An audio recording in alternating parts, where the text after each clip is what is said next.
Ils sont trois, en fait, à être des criminels.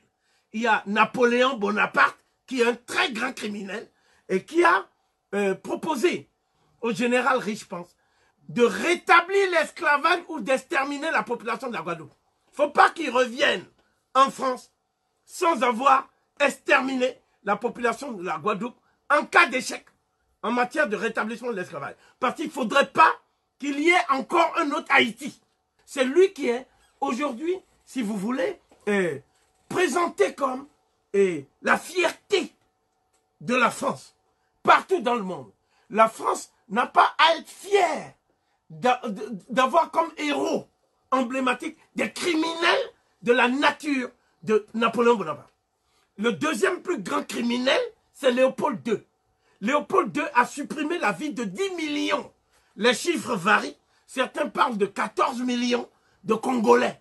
Donc, c'est un des plus grands macabres, les plus accablants qu'on puisse trouver dans le décompte des crimes, ce qu'on appelle des méga-crimes contre l'humanité. Et le troisième, qui lui est reconnu comme un criminel, c'est Hitler. Mais la différence, c'est que les deux autres, leurs crimes ont touché les Noirs. Donc, on a considéré qu'ils étaient des héros. Hitler, lui, il n'a pas eu le temps d'exterminer les Noirs. Il a d'abord exterminé les Blancs. Et singulièrement les Juifs. Et aussi les Tziganes, les homosexuels, les communistes, les infirmes. Parce que Hitler n'aimait pas que les infirmes puissent vivre. Parce qu'il paraît que lorsqu'un infirme fait un enfant, l'enfant est dégénéré aussi. Donc il y avait des théories de l'eugénisme. Quelle est la différence entre ces trois plus grands criminels de l'histoire de l'humanité? Napoléon Bonaparte, il était ce qu'on appelle un criminel par préméditation. C'est-à-dire qu'il a prémédité ses crimes. Il les a même annoncés. Donc il y a deux phrases que nous pouvons rapidement citer. Donc il dit « Ma décision de détruire partout et par tous les moyens l'autorité des Noirs à Saint-Dominique, Haïti. Elles n'ont pas tant fondé sur des considérations de commerce et d'argent que sur la nécessité de bloquer à jamais la marche des Noirs dans le monde. Je veux des esclaves noirs dans toutes les colonies. La liberté est un aliment pour lequel l'estomac des nègres n'est pas préparé. Je crois qu'il faut saisir toutes les occasions pour leur rendre leur nourriture naturelle, entre parenthèses l'esclavage, en les purant des assaisonnements que commandent la justice et l'humanité. Je crois qu'il faut envoyer une force militaire considérable en Guadeloupe, non pas pour la réduire à ce qu'elle était, mais à ce qu'elle doit être et à ce qu'elle n'aurait jamais dû cesser d'être.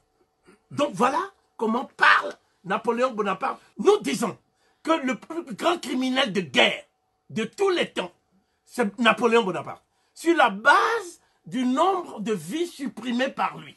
Il a volé l'argent de la traite négrière grâce à Joséphine, l'impératrice.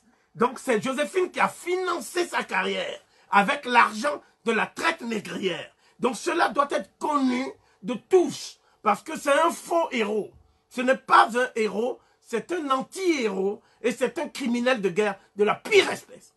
C'est l'historien spécialisé de la période napoléonienne, présente comme l'homme qui a donné à l'Europe ses lettres de noblesse et sa grandeur dans le concert des nations. Je dirais que c'est plutôt l'homme qui a apporté à l'Europe, si vous voulez, ce qu'on appelle la bassesse, l'ignominie, le crime érigé en épopée de gloire. Le deuxième plus grand criminel de tous les temps, c'est Léopold II. Lui, il a fait 14 millions de victimes. Parce qu'il n'a pas tué que des Congolais. Il a tué aussi des gens du Rwanda, du Burundi. Et tout ça, mais c'est moins connu. Parce qu'il n'a pas coupé les mains et il n'a pas exhibé ces gens-là de cette manière. Donc, l'autre criminel de guerre, qui est effectivement un monstre de la même ampleur que Napoléon Bonaparte et Léopold II, c'est Hitler. Mais Hitler, il a commis la bévue de prendre pour cible des Blancs. Voilà pourquoi il est devenu l'incarnation du criminel par excellence. S'il avait pris pour cible des Noirs, il serait un héros. Voilà notre position.